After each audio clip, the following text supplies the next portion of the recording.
First of all, how long have you been divorced, and then like any long-term relationships since then? Early last summer, the papers were like officially signed, but it was probably like more like January, February last year that we were going to take that stupid break that I told you I agreed to like an Yeah. idiot at the time. And then yeah, so eventually I remember the paperwork got signed somewhere in the early summer where it was official. I remember that day there happened to be a block party too, and I was going down some water slides with some open beers in my hand, and it was kind of like a celebration day. Felt like a new start. The neighborhood held a block party for your divorce. That's great. Yeah, it was a perfect day. It was actually the same day as the papers were signed, and it was funny. I had the beer going down the slides.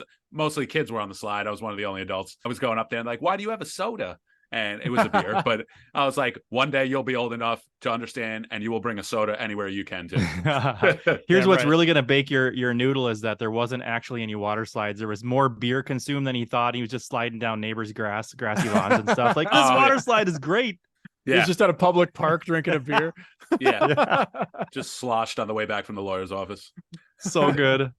So then, Okay, well, go ahead, sorry. Miller. Yep. Since then, relationships. I mean, it wouldn't be incredibly long term since last summer, but I'm curious if you've been in Yeah. anything long term since then.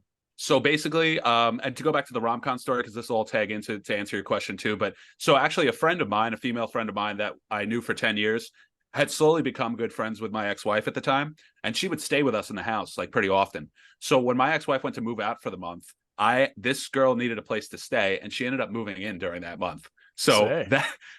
that's how I knew for a fact that my ex-wife, but not yet ex-wife yet, was done, because she was a jealous woman, and for her to let another good-looking woman stay in the house with me and not care, I was like, they're definitely in on it. So I thought she was like a sleeper cell 00 agent. Anyway, because she was hooking up with me on some days and then going to hang out with her and then coming back and saying, we can't do this, I can't do this. I'm like, you're the one making moves on me. Like, I don't understand. At the time I was going through my fitness journey too. I lost like 45 pounds in like 8 weeks.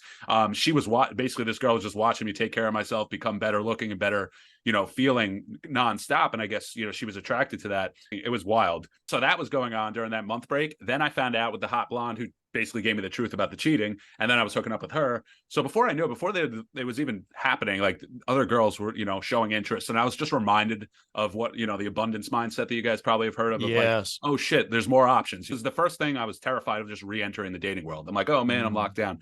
So anyway, so what I'm trying to say is I hit the ground running afterwards. So with those two to start,